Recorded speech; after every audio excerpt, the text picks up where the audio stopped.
Constitution. I think it is an imperfect document, and I think it is a document that reflects some deep flaws in American culture, the colonial culture nascent at that time. I think we can say that the Constitution reflected an enormous blind spot in this culture, and that the framers had that same blind spot. It also reflected the fundamental flaw of this country that continues to. I have two words for you: predator drones. You will never see it. In the United States, DHS, the Department of Homeland Security, has purchased up to 750 million rounds of deadly ammo, a purchase which the DHS has not given an explanation for. Just down the street from our studios, in the U.S. Capitol, your elected officials, both the Senate and the House of Representatives, have just overwhelmingly passed the National Defense Authorization Act. It gives the military the power to indefinitely detain American citizens, even those captured here in the United States. Right. But Senators McCain and Levin have added this legislation which would authorize the president to declare the entire United States of America, all 50 states and all territories, to be a battlefield, right, even though there's no battle, thanks be to God, going on here. War on terror is different. And that would authorize him to use commander-in-chief authority in the United States, to use the military to arrest people in the United States who, in the president's opinion, are enemies of the country. Lindsey Graham, who supports it, has argued that this would authorize the president of the United States to arrest Americans by simply saying they gave up their citizenship New questions rights tonight about an Army combat brigade being trained to deal with civil disturbances in the United States. The Posse Comitatus Act of 1878 generally prohibits federal uniformed services from carrying out domestic law enforcement duties, except in cases expressly authorized by the Constitution or an act of Congress. Critics say the brigade's training goes against one of the founding principles of our country, separation of military and civilian government. Story on CBS 2 News. If you see a group of military helicopters flying high and dipping low in the skies above downtown LA later today, do not panic. St. Louis residents, don't be alarmed if you see Army vehicles rolling through your neighborhood this week. We begin with a story that you'll only see on 9 tonight. The LAPD and elite military units conducted extraordinary counterterrorism training in the skies above downtown LA tonight, and Sky 9 was there to see it all. Indeed, Rick, what we saw tonight is something you normally do not see over the skies of Los Angeles. We're going to take you live outside, give you an idea where all this was going on over downtown Los Angeles and in the area surrounding it. Special Military Operation Forces, in conjunction with the LAPD, conducting some military maneuvers that had many people wondering what is going on. Good evening. It's a military mission in North St. Louis. Heavily armored vehicles are rolling into town, and while they come in peace, there are all kinds of rumors about why they are here. News Channel 5's Casey Nolan is live somewhere in St. Charles County, where he got an up-close look at the military vehicles. Casey?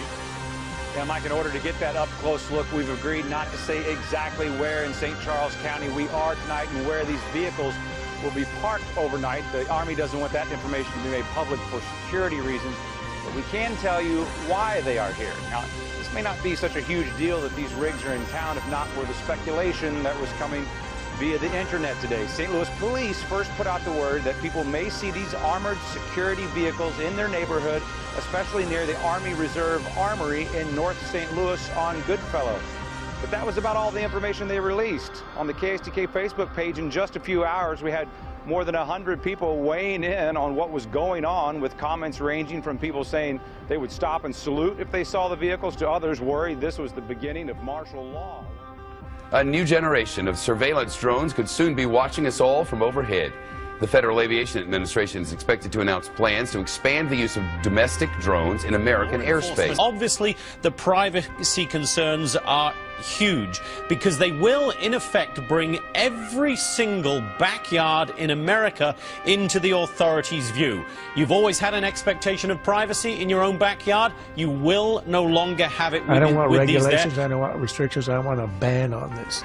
Drones are instruments of war. The founders had a great aversion to any instruments of war, the use of the military, inside of the United States. They didn't like standing armies. It has all kinds of statutes against using the army in the country. A drone is a high-tech version of an old army and a musket. It ought to be used in Somalia to hunt the bad guys, but not in America. I don't want to see it hovering over anybody's home. Yes, you can say we've got satellites, we've got Google Street, and London has a camera on every street corner, but that's not an excuse to cave in on everything else and accept a society where you're always under being watched by the government. This is not what we want. I would say you ban it under all circumstances, and I would predict, I'm not encouraging, but I'm predicting the first guy who uses a Second Amendment weapon to bring a drone down that's been hovering over his house is going to be a folk hero in this country.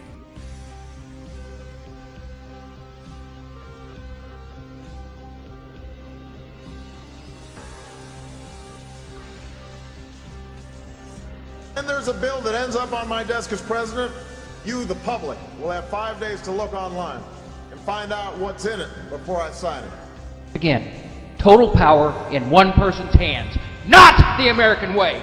These damn bills that come out here all the damn time come out here at the last second, and I gotta try to figure out how to vote for my people.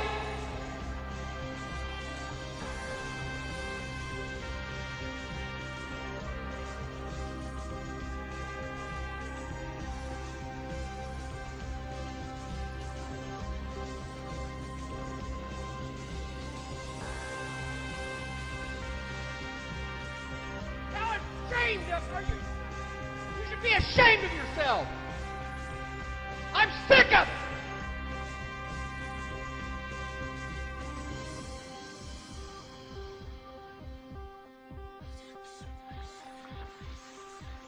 Every year we give power to one person.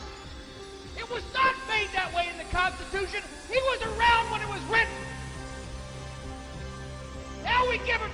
We pass rules that stop each one of us.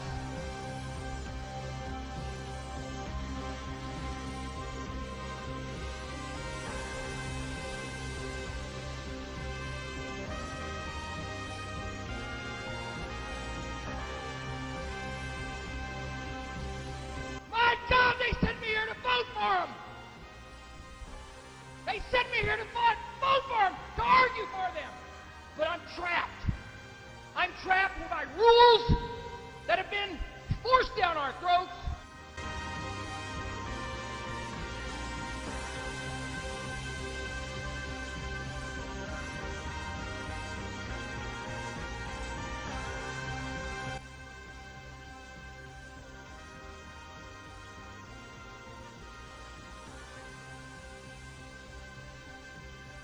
Folks, we live in a democracy. But not here. But not here.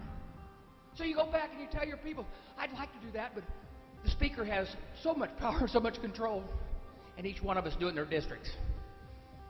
And have to go back and say that. And you can say on your side of the aisle, oh, no, that's not the case. But yes, you do. All of us know you got to deal with it. Enough! I feel like somebody trying to be released from Egypt. Let my people, go, go, go!